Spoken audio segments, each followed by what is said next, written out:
থেকে আসার পরে থেকে আমি আমার ওয়াশরুমটায় যেতে পারতেছি না কেন, দাঁড়াও তোমাদেরকে দেখাচ্ছি। এই দেখো দুইটা পাখির বাচ্চা। আমরা যখন ঢাকা থেকে আসছি তখন হয়েছে এই দুইটা ডিম ছিল, আর ওই ঘুঘু পাখি, বড় ঘুঘু পাখিটা বসা ছিল, এই জন্য আর আমি এখানে কল টল ছাড়িনি, পানি পড়লে যদি পাখির ডিমগুলো নষ্ট হয়ে যায়।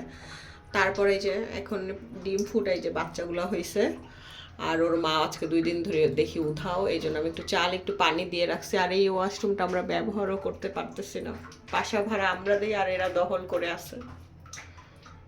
দেখো কি সুন্দর মাশাআল্লাহ এক জোড়া পাখি, এগুলো হচ্ছে ঘুঘু পাখি।